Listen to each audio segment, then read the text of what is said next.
Hello students, हम पढ़ रहे थे लास्ट लेक्चर में हमने पढ़ा था drug quality control of drug and pharmaceutical के इंट्रोडक्शन कि हमें क्वालिटी कंट्रोल की क्यों जरूरत पड़ी और वो होता क्या है। आज हम पढ़ेंगे सिग्निफिकेंट फिगर्स, जो बहुत ही आसान टॉपिक है। सिग्निफिकेंट फिगर्स ये हमने 11th क्लास में पढ़ा हुआ है। सिग्निफिकेंट फिगर्स क्या होते हैं, राउंड ऑफ क्या होता है, वर्ड्स हमने सुने हुए तो है ही पहले, तो थोड़ा सा हम इसका देख लेते हैं कि इसमें कैसे कैसे क्या यूज होता है। सिग्निफिकेंट फिगर्स क्या होते हैं कि जो वेट कर रहे हैं हम, वो क्या हो जो एक्यूरेसी आती है, जो हम वेट करते हैं उसमें क्या है, एक्यूरेशन के लिए हम यूज करते हैं कि हमें हमारे पास जो भी प्रोडक्ट है उसको वो क्या है, एक्यूरेटली हमें मेजर हो। उसके बाद इसमें एरर आ सकते हैं। सिग्निफिकेंट फिगर की वजह से क्या होते हैं, एरर्स आते हैं। वो एरर्स किस किस वजह से आते हैं, जैसे टेम्परेचर हो गया, इंस्ट्रूमेंट्स की लिमिटेशंस होगी, पर्सनल फैक्टर हो गए। तो ये क्या है, हमारे पास जो एरर्स के कुछ सिग्निफिकेंस, जैसे कि क्या है, टेम्परेचर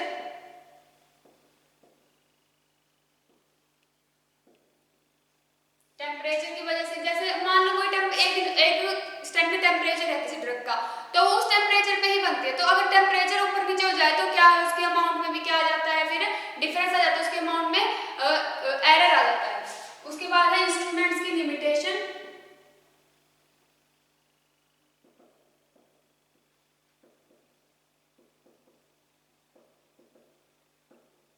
देन पर्सनल फैक्टर।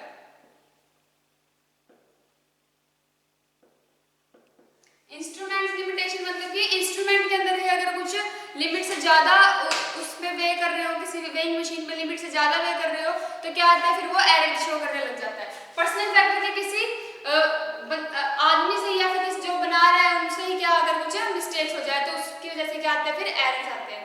जो सिग्निफिकेंट फिगर्स है क्या होते हैं, वो डिजिट्स होते हैं किस चीज के लिए, जो हम प्रैक्टिकल मीनिंग में यूज करते हैं। जो सिग्निफिकेंट फिगर्स होते हैं, significant figures are the digits which have practical meaning.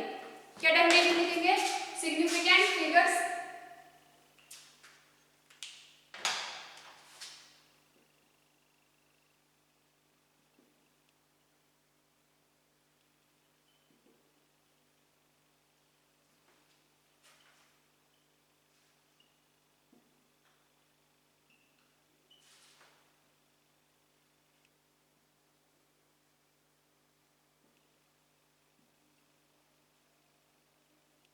जिनका क्या होता है, एक प्रैक्टिकल मीनिंग होता है। जैसे कि कुछ कुछ केसेस में क्या होता है, हम जीरो को लेट करके चलते हैं, लेकिन कुछ केसेस में जीरो को नेग्लेक्ट कर देते हैं। तो कैसे, जैसे कि कुछ सिग्निफिकेंट केसेस है, कुछ केसेस है, in certain cases zero are significant. Zero क्या होती है, सिग्निफिकेंट होती है। जैसे कि हम मान लेते हैं 5, 6, 7,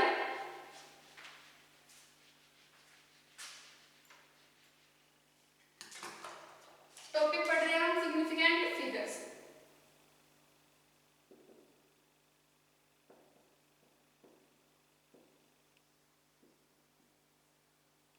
कैसे कैसे, जैसे कभी कभी क्या होता है, 5, 6, 7 प्लस 5, 6, 7 0, 5, 6, 7 एंड 5, 6, 7 0।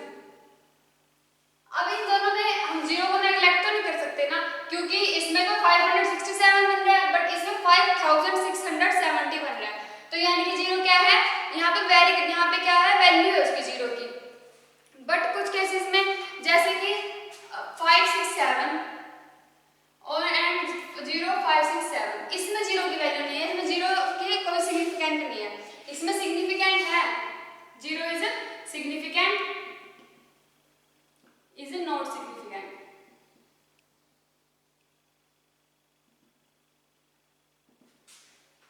ये तो था अगर हम डायरेक्ट नंबर ले रहे हैं उसके अंदर। बट ऐसे ही क्या है, अगर कुछ केसेस में जैसे पॉइंट्स, डेसिमल्स के अंदर पॉइंट आते हैं, तो डेसिमल्स के पॉइंट्स में क्या होते हैं, फिर जीरो की पॉइंट का, अगर वो पॉइंट के बाद की जीरो है तो क्या उसको हम नेग्लेक्ट कर सकते हैं। बट अगर वो पॉइंट से पहले की जीरो है तो वो क्या करती है, एक ऑर्डर दिखाती है मैग्नीट्यूड का, तो वो क्या है, वैल्यू करती है वहां पे।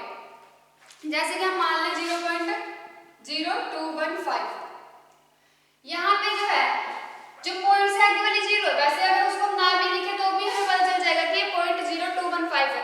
बट यहाँ पे क्या है, जीरो क्या है, हमारे पास एक डेसिमल पॉइंट शो करने के लिए हमने क्या यूज किया है, जीरो का यूज किया है। उसी तरह से जैसे मान लो अगर एक 586 ml का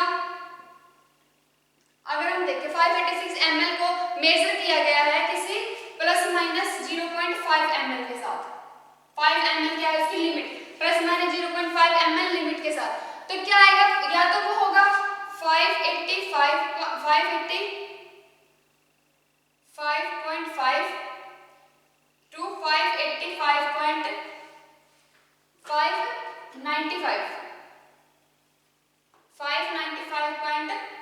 के बीच का क्या है।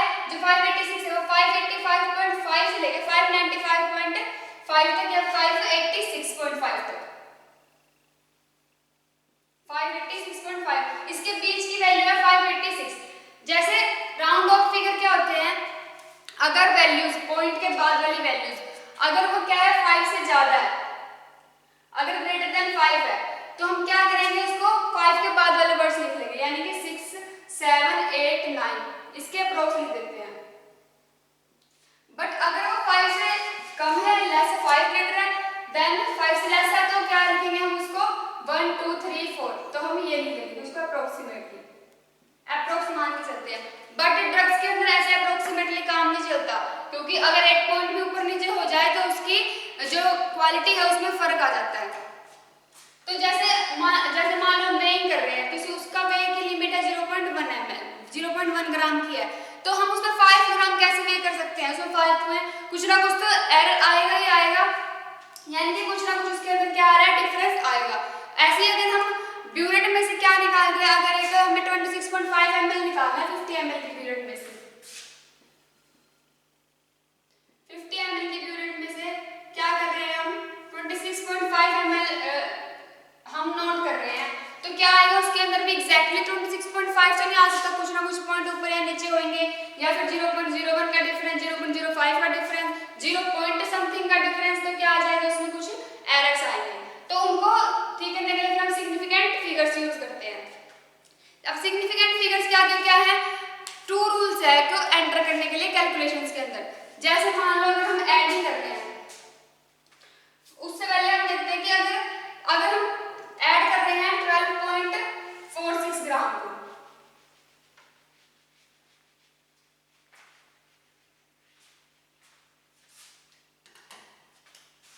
अगर हम 12.6 ग्राम में ऐड कर रहे हैं 2.549 ग्राम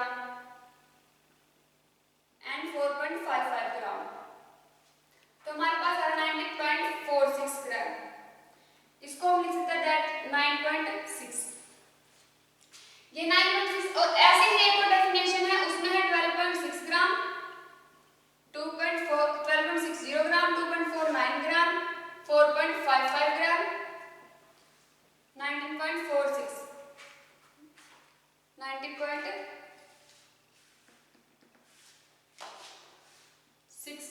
9.64 ग्राम, तो इसको हम 19.64 ही लिखेंगे। अब क्या है, जो 12.6 लिया था हमने, उसके पीछे 0 लगा दो, वैसे तो कोई फर्क नहीं पड़ता, पॉइंट के बाद अगर किसी में 0 हो तो वो क्या है मैटर नहीं करती, बट इसमें क्या है, ये तो डिफरेंस कर रहा है प्लस माइनस 0.5 से, 0.5 से डिफरेंस कर रहा है। तो ये जो 0.5 से डिफरेंस कर रहा है, तो इसका अगर हम देखें तो 0.5 इंटू में 100, इसकी अगर हम परसेंटेज निकालें 0.5 किससे आ रहा है 586 इंटू में 100 निकाला अगर किसी भी पॉइंट से, तो क्या आएगा फिर उसका अप्रोक्स हमारे पास आएगा 0.1%, 0.1% आ रहा है, जो क्या है एक पार्ट का कितना है 1000, 1 पार्ट है 1000 का। ये अगर हम किसी 586 वैल्यू में देखें, अगर हमने लिख रहा है 586 पॉइंट समथिंग कुछ भी 6 ला लो, और अगर हम देख रहे हैं 586.60, तो इसमें डिफरेंस आ रहा है 0.05 का, डिवाइड बाय 586 इंटू में 100, तो इसमें आ जाएगा 0.01 का, 0.01% का डिफरेंस। तो इसका मतलब क्या हुआ कि 0.01% है, वो 1 पार्ट है 10,000 का। ये तो 1 पार्ट है 1000, डिफरेंस क्या है बाद वाले जीरो का। तो पॉइंट के बाद वाले जीरो में क्या है फिर हमारे पास वो हमारे पास उस पॉइंट में डिफरेंस करते हैं, प्लस माइनस 0.5 में प्लस माइनस 0.05 के साथ। इसमें क्या करते हैं फिर वो हमारे पास डिफर करती है किसके साथ, 0.5 और 0.05 में। अगर 0.5 के साथ परसेंटेज निकालो 0.1% आ रही है, बट अगर हम 0.05 के साथ निकालो 0.01%, यानी कि 1000 का 1 पार्ट और 10,000 का 1 पार्ट, ये बहुत ज्यादा डिफरेंस हो जाता है। उसके बाद हमारे पास आते हैं कि ये कितने टाइप्स के होते हैं। आगे ये होते हैं सिग्निफिकेंट फिगर्स को कैलकुलेट करने के लिए 2 रूल्स हैं। 2 रूल्स कौन से हैं?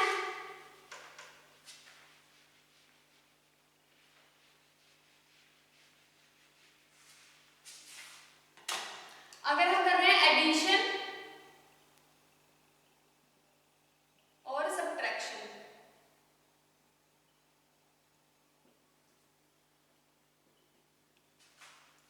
जब एडिशन और सब्ट्रैक्शन कर रहे हैं, सम कर रहे हैं या फिर जो रिमाइंडर बच रहा है उसमें हम देखेंगे कि कितना रिमाइंडर बच रहा है हमारे पास। तो उस रिमाइंडर में वैसे तो डेसिमल प्लेसेस के बाद जीरो वैल्यू नहीं करती, बट द लीस्ट नंबर है जो उसके अंदर क्या है कैलकुलेट होंगे। जैसे हमारे पास जब मैंने 12.6 और 12.60 वाला एग्जांपल दिया था, तो उसमें क्या हो रहा था, वो जो एडिशन हो रही थी उसमें जो बाद वाली जीरो थी, 6 के बाद वाली जीरो थी, वो क्या कर रही थी, मैटर कर रही थी हमारे पास। 0.1 का 0.05 का वो क्या कर रहा था हमारे पास, डिफरेंस शो कर रहा था। उसी तरह से अगर जैसे 12.6 ग्राम है, वो क्या कर रहे हैं, उसको हम 0.1 ग्राम के साथ वे करें, 0.1 ग्राम के साथ, तो क्या है उसके अंदर एक्यूरेसी आती है। एक्यूरेसी मतलब 10.05 के अकॉर्डिंग एंड 10.5, 0.1 ग्राम के साथ और 0.01 के साथ, तो क्या आता है 10.05 या फिर 10.5।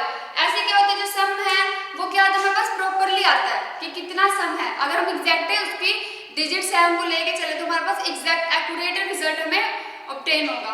उसी तरह से होता है मल्टीप्लाई एंड डिवाइड में। जब मल्टीप्लाई एंड डिवाइड करते हैं तो भी सिग्निफिकेंट फिगर्स वेरी करते हैं। जैसे एक ये टेबल देखो, तो इसमें क्या है, वेट था 6.622 ग्राम, 6.622 ग्राम। जो इक्विवेलेंट हमने यूज किया उसमें था 10.49 में।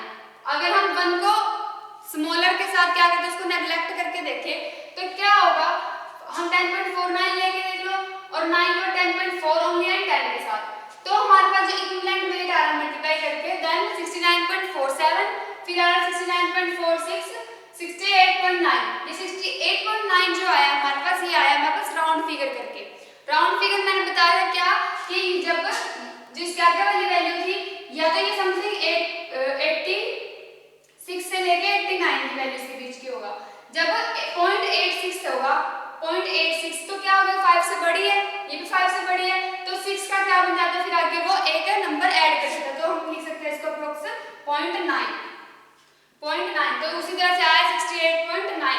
तो उसके बाद अगर हमने 10 से मल्टीप्लाई किया देन इट इज 66, जो पॉइंट के बाद वाले थे वो कैंसिल हो जाते हैं। फिर इनमें सिग्निफिकेंट फिगर्स में देखो कितना फर्क आता है। जब हमारे पास तो हम तो डायरेक्ट कैलकुलेट कर लेते हैं, उसके बाद राउंड ऑफ करके लिख देते हैं, बट सिग्निफिकेंट फिगर में क्या फर्क आया, जो 69.47 है उसके अंदर तो 4 सिग्निफिकेंट फिगर्स हैं, 69.46 के अंदर 4 सिग्निफिकेंट फिगर है, 68.9 के अंदर 3 सिग्निफिकेंट फिगर है, जो कि राउंड ऑफ करके आया है। बट अगर हम इसको 68.868788 या फिर 89 लिखते तो क्या राउंड ऑफ करके, तो उसका सिग्निफिकेंट फिगर कितना रहता 4। अब कितना होगा राउंड ऑफ करके 3। उसके बाद 66 पे राउंड ऑफ करके हमारे पास आया, तो उसमें सिग्निफिकेंट फिगर्स कितने रहेंगे 2। तो ये थे क्या कि मतलब सिग्निफिकेंट फिगर्स कितने ज्यादा वेरी करते हैं। तो अगर ऐसे काम ड्रग्स के अंदर ड्रग्स बनाते वक्त हो जाए तो क्या होगा, उसकी क्वालिटी में फर्क आ जाएगा। उसके बाद क्या है, ये थे हमारे पास सिग्निफिकेंट फिगर्स जो हम यूज कर चुके हैं, जो हमें पता चल गया है कि सिग्निफिकेंट फिगर्स क्या होते हैं। वैसे ये टॉपिक हमने 11th में भी पढ़ चुके हैं, स्टार्टिंग फर्स्ट चैप्टर के अंदर ही आ जाता है। उसके बाद है एक छोटी सी टेबल, क्या है, अगर हम मेजरमेंट और कैलकुलेशन करें, उसके बाद वैल्यू, उसके अंदर नंबर ऑफ सिग्निफिकेंट फिगर्स कितने हैं। परसेंटेज प्योरिटी है मान लो, तो उसकी कितनी आती है 98.5। अगर 98.5 है तो उसके अंदर सिग्निफिकेंट फिगर्स कितने हुए 3। देन टेम्परेचर अगर थर्मामीटर से ले रहे हैं तो उसकी वैल्यू कितनी आती है 38.1। 38.1 में सिग्निफिकेंट फिगर्स कितने हुए 3। उसके बाद हमारे पास आता है normality of solution.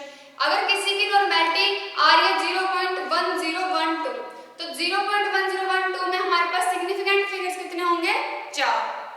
1 0 and 1 2, 4 significant figures हो गए।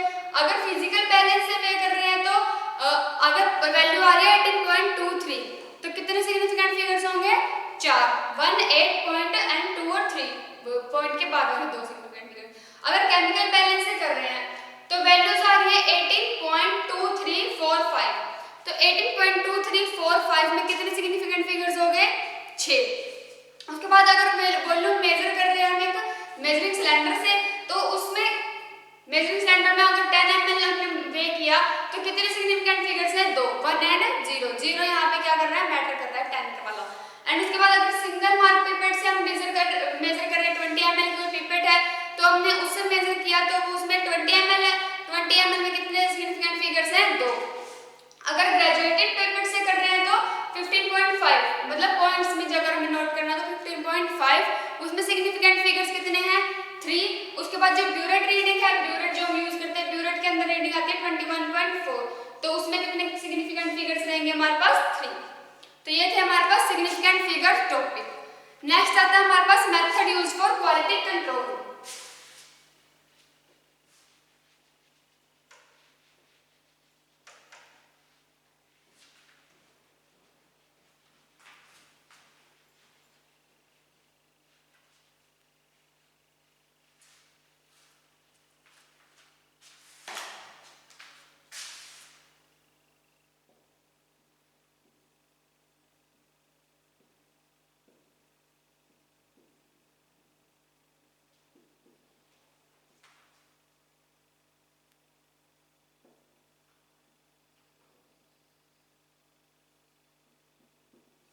क्वालिटी कंट्रोल में क्या क्या मेथड यूज किया जाता है, हम किस किस तरीके से क्वालिटी कंट्रोल को मेजर कर सकते हैं। फर्स्ट ऑफ ऑल हमारे पास आता है जो हमारे पास वो गुड मैन्युफैक्चरिंग प्रोडक्ट है, जो गुड मैन्युफैक्चरिंग प्रैक्टिसेस हैं, उसमें क्या होता है हमारे पास क्वालिटी एश्योरेंस नोट किया जाता है। क्वालिटी एश्योरेंस के लिए गुड मैन्युफैक्चरिंग प्रैक्टिसेस की जाती है, जो क्या करती है? एक एनालिटिकल मेजरमेंट करती है, एनालिटिकल मेजरमेंट्स करती है, कंट्रोल रखती है किस पे? जिस पे ज्यादा जरूरत होती है। उसके बाद मेथड्स कौन से यूज होते हैं इसमें? Inspection method. फर्स्ट इज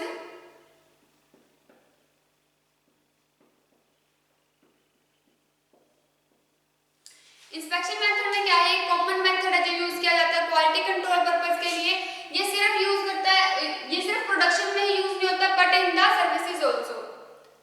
क्या है common method?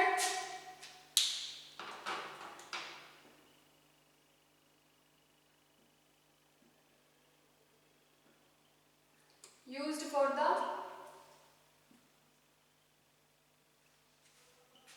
quality control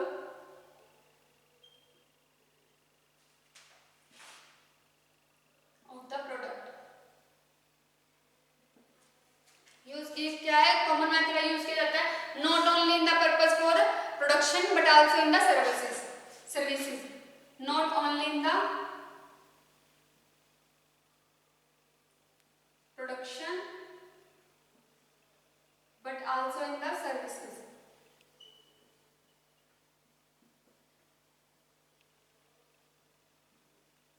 services के अंदर भी यूज किया जाता है।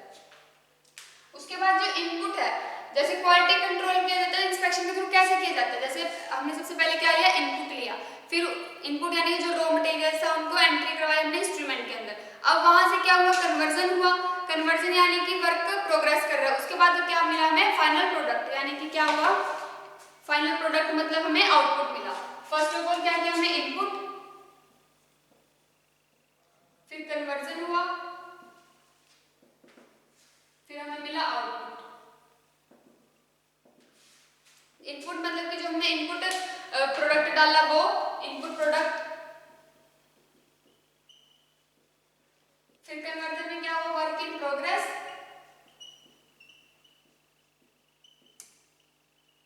फिर हमें मिला आउटपुट प्रोडक्ट, यानी कि जो ड्रग हम चाहते हैं वो हमें बन के मिल गई। उसके बाद इंस्पेक्शन मेथड के बाद हमारे पास आता है statistical quality control. Statistical quality control क्या होता है? Second is statistical quality control. Statistical quality control क्या होता है? Second is, statistical quality control क्या होता है? Second is, statistical quality control क्या होता है? Second is, statistical quality control क्या होता है? स्टैटिस्टिकल क्वालिटी कंट्रोल ये क्या है, एक एडवांस मेथड है। इसमें क्या होता है, यूज किया जाता है मैन्युफैक्चरिंग कंपनी के द्वारा। जो मैन्युफैक्चरिंग कंपनी है वो यूज करती है हमारे पास statistical quality control.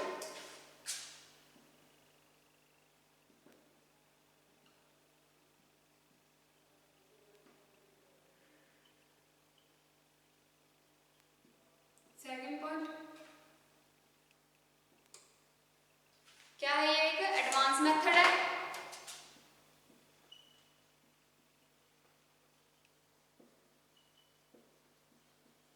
Generally used by the manufacturing company.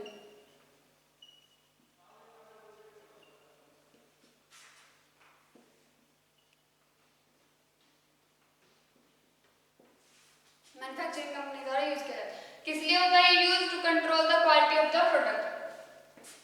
Used to control the quality of the product.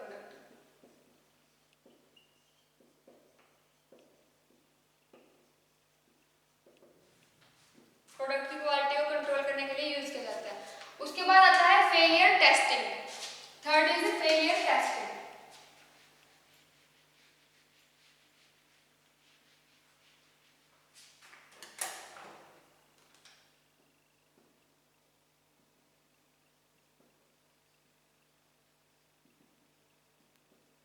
Failure testing में क्या होता है कि कोई कंपाउंड हमें जितनी एक्यूरेसी का चाहिए वो नहीं मिल रहा, तो तब तक क्या वो प्रोडक्ट फेल्स होता रहता है, तो उसकी बार बार टेस्टिंग करते रहते हैं। तो वो किस पर डिपेंड करता है, जैसे टेम्परेचर इंक्रीज हुआ, टेम्परेचर इंक्रीमेंट पे, टेम्परेचर डिक्रीमेंट पे, तो क्या है इनके अकॉर्डिंग वो क्या कर रही है, वेरी करती रहती है, तो उसकी क्या हो जाती है, फिर टेस्टिंग फेल हो जाती है। उसके बाद क्या होता है, ये मेथड किस लिए यूज किया जाता है, प्रोडक्ट की जो जब प्रोडक्ट क्या है हमारे पास एग्जैक्ट नहीं आ रहा, उसकी जब तक वो फेल होता रहता है कि हमें एग्जैक्ट एक्यूरेट प्रोडक्ट नहीं मिल रहा, तब तक क्या करते रहते हैं हम, फेलियर टेस्टिंग उसकी करते रहते हैं। किस लिए यूज होता है ये, use to it involves testing of a product until it fails, जब तक वो फेल्स नहीं होता। तो और प्रोडक्ट क्या प्लेस किया जाता है किसमें, डिफरेंट स्ट्रेसेस के अंदर। इस टेस्टिंग के अंदर प्रोडक्ट को अलग अलग स्ट्रेसेस के अंदर रखा जाता है, जैसे कि ह्यूमिडिटी होगी, वाइब्रेशन होगी, टेम्परेचर होगी, उसमें क्या है फिर प्रोडक्ट को रखा जाता है डिफरेंट स्ट्रेसेस के अंदर।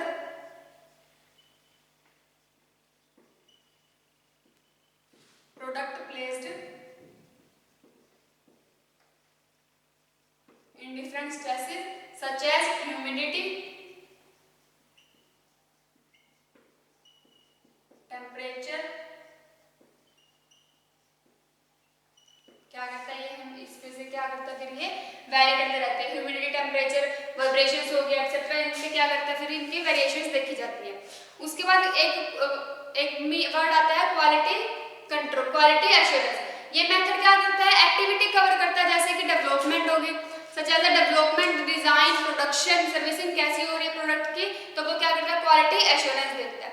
उसके बाद एक कंपनी की क्वालिटी देखी जाती है, तो क्या वो मैनेजमेंट कैसे, मैनेजमेंट लीडिंग का क्वालिटी प्रोडक्ट देखा जाता है, जो क्या करता है उस डिपार्टमेंट का और अदर डिपार्टमेंट का जो प्रोग्रेस है वो प्रोसेस है जो वो इम्प्रूव करता है।